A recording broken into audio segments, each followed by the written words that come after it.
So you've got a pile of shame, hey? Well, today I'm going to show you my mountain of shame. It is finally time to sort my Warhammer collection. I have been wargaming for over 20 years, and for the last 4 of those, Zorpazorp has been my full-time job. And my goodness, once you can buy plastic crack as a tax write-off, does the pile of shame get higher. Add to that the various plastic supply drops from Games Workshop for review stock and collaborations, and you get this towering behemoth. Today, we're going to see a whole bunch of super important projects and make the call on whether they're important enough to be loaded up down at the Grey Havens, or if they're going to be left behind with Sam and Rosie. Today, we'll see a huge range of projects, Games Workshop scenery and miniatures, my bits boxes, hobby supplies, relics of Warhammer's past, and huge mountains from Zorpazorp's future. But up first, we're going to sort the scenery, beginning with my Rohan scenery kits. Now, these were sent over to me by Games Workshop when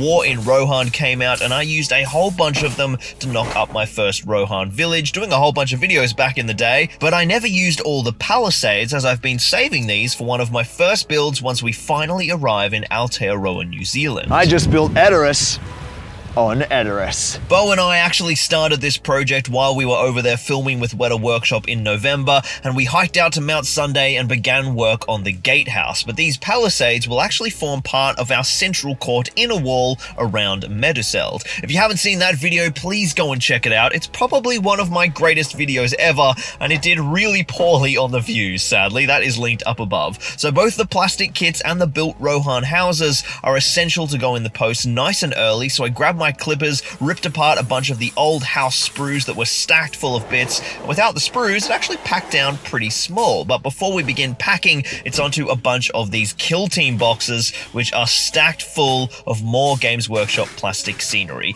The Kill Team box sets are an amazing way to get bulk scenery fast. Games Workshop sent me 1 copy of the Orc scenery and the Sanctum Imperialis ruins that came with the Chelnath box, and then I bought another 3 Octarius box sets to get 4 sets of Orc scenery, and then I sold off all of the extra kill teams to reduce the cost. Now, I've already used the first set of scenery that GW sent me to build our very first Orc skyscraper, which you can see in this video linked above, and the plan here is to keep building a whole massive set of Orcified buildings that are modular and drop onto the tops of sections of my massive Imperial city board, to eventually build a massive Orc-infested cityscape that is so modular I can just swap my Cities of Death terrain from Imperial to Orc infestation depending on what I need. I'm not going to pack all of the finished city terrain we built for the Imperial Palace just yet, but all of the Orc pieces can go over so I can work on them in New Zealand and get them ready for a mega project here on the channel that I'm hoping I'll finally get to this year.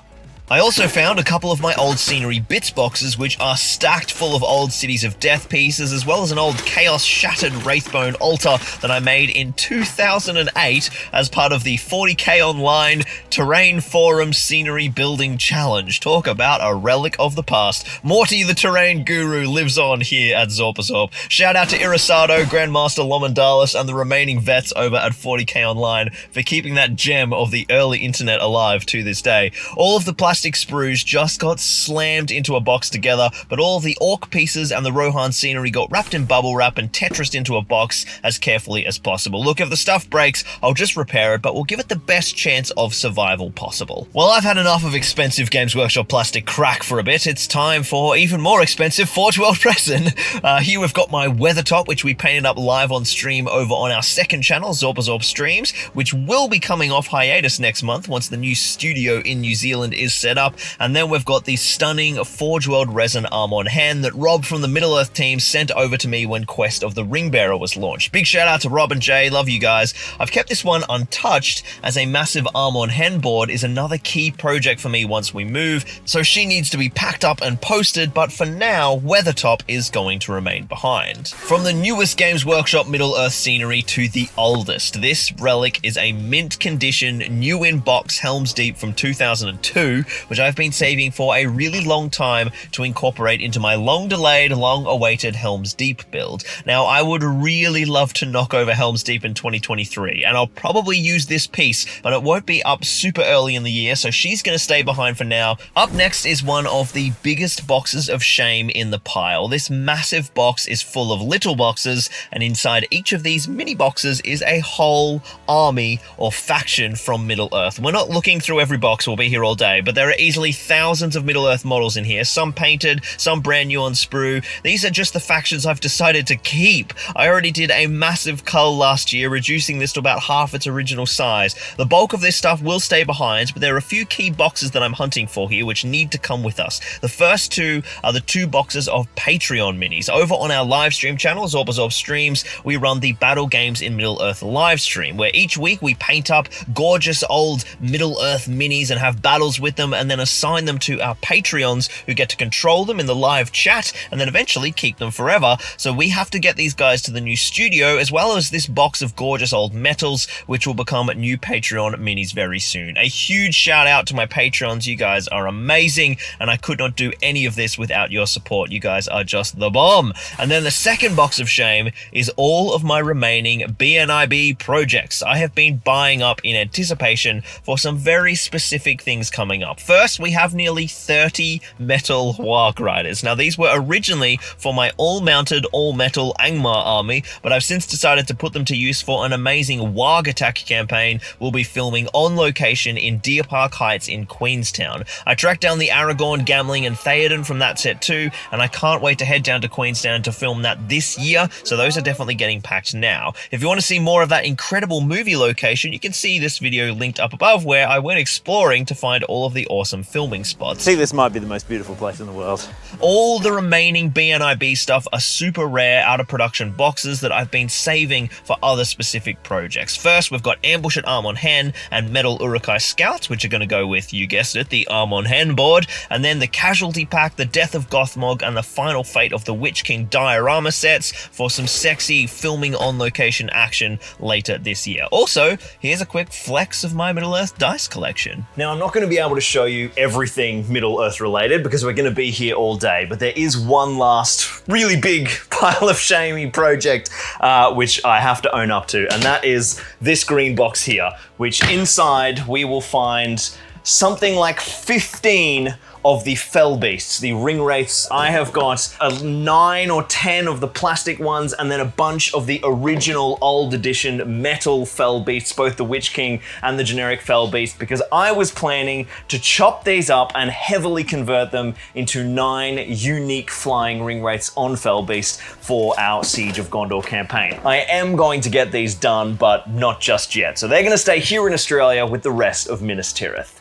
I slapped all these goodies into a box, and then I found a box which I did not know that I still had. Some more relics from my past here. This had 3 army projects buried under a pile of weird old sprues. First was the final squad and 2 land speeders from my very first Space Marines army from 4th edition 40k, the Stormhawks. I thought I'd sold all of these, but here you go. Then there's also my scout kill team from the original kill team and custom sewer terrain mega board, which in fact is my very first massive board built in 2007. That's even before Osgiliath, which sadly was thrown out years ago. There are even YouTube videos on this board, although they are locked deep, dark within the vaults, not to be brought out but at the utmost end of need. Greetings, guys. Then there are my Chaos Eldar. The lore behind these guys is that an Eldar Farseer has turned to worship Nurgle, and he is animating the corpses of his fellow space elves, but it was basically just a nonsense backstory